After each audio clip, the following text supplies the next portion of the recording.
So gẹ́gẹ́ bí a ṣe sọ lẹ́ẹ̀kan, àwọn èròjà tá a máa ń lò láti fi fọ eyín àti láti fi yọ eyín. So eléyìí la máa fi ń fọ eyín. So scaler tip la máa ń pè eléyìí, òun la máa dè mọ́ ẹnu ẹ̀. Débi tó máa mú omi jáde, tá a máa tẹ pedal mọ́lẹ̀, tá a máa mú omi jáde. So bó ṣe mú omi jáde, bó ṣe ń ṣiṣẹ́ yẹn, òun la máa fi fọ eyín patient táwọn ìdọ̀tí yẹn máa fi máa jáde kúrò ní ibẹ̀. So a padà lórí yẹn náà, a fi wọ̀nyí bí a ṣe máa ń fọ eyín àwọn patient. So eléyìí dẹ̀kẹ̀rẹ̀ òun là ń pè ní X-ray film self developer. So àwọn patient tó bá ti wá bẹ̀yẹn tó bá rí pé eyín ń dùn àwọn, ń ro àwọn, so òun la máa ń kọ́ lò, la máa ń kọ́ ya àwòrán, la máa fi mọ position tí eyín yẹn wà, torí different nerves, that is àwọn iṣan oríṣiríṣi ló gba eyín yẹn kọjá. So a máa lo eléyìí, òun là ń pè ní X-ray machine. So X-ray cone yìí la máa gbé síbi position ní eyín tí a fẹ́ yà gangan. So a dẹ̀ press bẹ́ẹ̀lì yìí, so ló máa fi ya àwòrán yẹn jáde. Bá dẹ̀ ti ya àwòrán yẹn jáde sán, a develop ẹ̀. Bá ti develop ẹ̀ láàrin 1 minute. So àyè ẹ̀kọ́ tí a máa yẹ̀wò ní ilẹ̀, ká bá fi lè mọ eyín tó ní problem gangan. Then àwọn instrument wa, àwọn filling gbàdí, tá a bá fẹ́ fill eyín, àwọn instrument wa kọ̀ọ̀kan tí a máa ń lò náà ni àwọn eléyìí. Àwọn ìdádẹ̀ fi ń yọ eyín náà ni àwọn eléyìí. Then àwọn tá a máa ń lò láti fi ṣe wiring eyín, that is tó bá fẹ́ lose weight, òun náà rẹ̀ náà ni àwọn eléyìí ráì. So eléyìí rẹ̀ là ń pè ní ultrasonic scaler. La máa fi fọ eyín àwọn patient. So eléyìí dẹ̀kẹ̀ iná tá a máa tàn sí ẹnu patient, àná máa fi rí nǹkan tí à ń fọ lélẹ̀. Eléyìí dẹ̀ ní intraoral camera. Táwọn patient bá fẹ́ rí gbogbo ìdọ̀tí àbí ìwò tó bá lè dùn, òun la máa tàn. A máa fi rí ẹnu patient. Patient náà fúnra ẹ̀ máa wọra ẹ̀ nínú camera ẹ̀ bẹ́ẹ̀. So eléyìí dẹ̀kẹ̀ òun ní suction tip. Instead of kí patient máa dìde kó máa tutọ́ lẹ̀ bá bá ń fọ eyín àbí tá bá ń ṣe any treatment lọ́wọ́.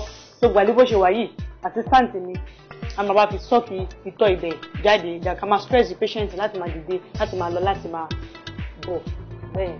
So bá ṣe máa ń ṣe ìtọ́jú eyín, bá ṣe máa ń fọ eyín, àwọn míì máa rò bóyá operation kan ńlá kan ní, bóyá bó ṣe ń la kùn, bó ṣe ń la ojú ara kankan bẹ́ẹ̀ yẹn, kò rí bẹ́ẹ̀. So máa fún yín, máa ṣe àwọn òǹbà àpẹẹrẹ díẹ̀ fún yín, bá ṣe máa ṣe kò ń ṣe nǹkan tó gara, bóyá pé máa dùn yín àbí kankan bẹ́ẹ̀ yẹn.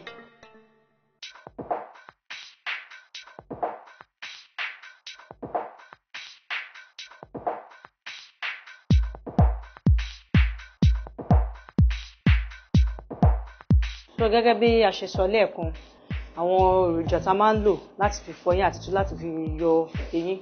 So eléyìí la máa fi ń fọ eyín. So scaler tip la máa ń pè eléyìí, òun la máa dè mọ́ ẹnu ẹ̀. Débi tó máa mú omi jáde, tá a máa tẹ pedal mọ́lẹ̀, tá a máa mú omi jáde. So bó ṣe mú omi jáde, bó ṣe ń ṣiṣẹ́ yẹn, òun la máa fi fọ eyín patient táwọn ìdọ̀tí yẹn máa fi máa jáde kúrò ní ibẹ̀. So a padà lórí yẹn náà, a fi wọ̀nyí bí a ṣe máa ń fọ eyín àwọn patient.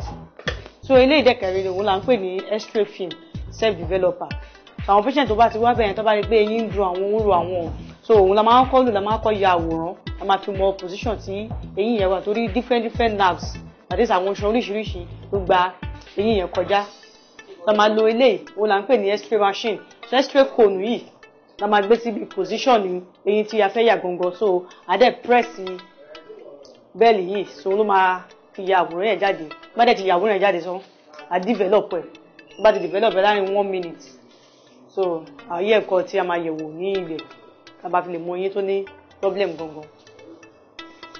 Then àwọn instrument wa, àwọn filling gbàdí, tá a bá fẹ́ fill eyín, àwọn instrument wa kọ̀ọ̀kan tí a máa ń lò náà ni àwọn eléyìí. Àwọn ìdádẹ̀ fi ń yọ eyín náà ni àwọn eléyìí.